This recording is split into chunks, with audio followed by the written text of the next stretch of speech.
বঙ্গবন্ধু শেখ মুজিবুর রহমানের পরিবারের সদস্যদের নিরাপত্তা আইন 2009 এবং বিশেষ নিরাপত্তা আইন 2021-এর বৈধতা চ্যালেঞ্জ করে হাইকোর্টে রিট করা হয়েছে। এতে বাতিল করা হয়েছে বঙ্গবন্ধু শেখ মুজিবুর রহমানের পরিবারের সদস্যদের সুরক্ষার জন্য প্রণীত জাতির পিতার পরিবারের সদস্যদের নিরাপত্তা আইন 2009।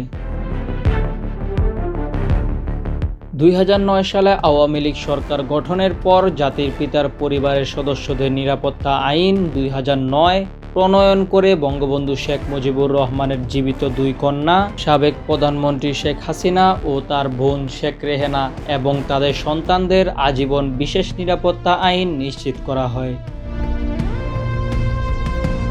এই আইনের অধীনে ভেরি ইম্পর্ট্যান্ট পার্সনের জন্য স্পেশাল সিকিউরিটি ফোর্স যে ধরনের নিরাপত্তা ব্যবস্থা নিশ্চিত করে, তাদের জন্য আজীবন একই ধরনের নিরাপত্তা নিশ্চিত করার কথা বলা হয়েছে। তবে বঙ্গবন্ধু শেখ মুজিবুর রহমানের পরিবারের সদস্যদের সুরক্ষার জন্য প্রণীত জাতির পিতার পরিবারের সদস্যদের নিরাপত্তা আইন 2009 বাতিল হতে যাচ্ছে।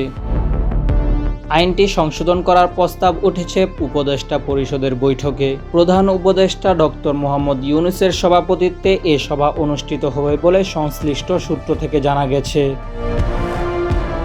এ প্রস্তাব অনুমোদন পেলে সাবেক প্রধানমন্ত্রী শেখ হাসিনা, তার বোন শেখ রেহানা, তাদের সন্তান ও সন্তানদের স্বামী স্ত্রী ও নাতি নাতনিদের নিরাপত্তার জন্য স্পেশাল সিকিউরিটি ফোর্স, নিরাপত্তা সুবিধা, নিরাপদ আবাসন সহ সরকারের প্রয়োজনীয় অন্যান্য সুবিধা বাতিল হয়ে যাবে।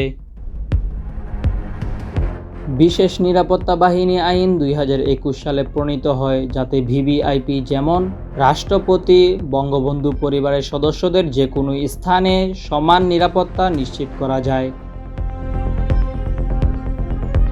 ছাত্র জনতার গণ অভ্যুত্থানের পর গত 5 আগস্ট শেখ হাসিনা পদত্যাগ করে ভারতে পালিয়ে যাওয়ার পর গত রোববার এই দুই আইনের বৈধতা চ্যালেঞ্জ করে হাইকোর্টে রিট দায়ের করা হয়।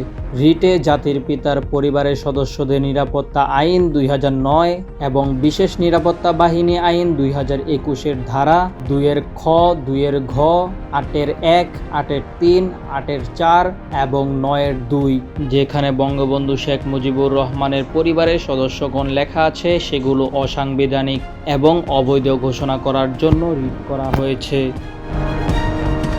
মুনাওয়ার হাসনাইন, বাণিজ্য প্রতিদিন।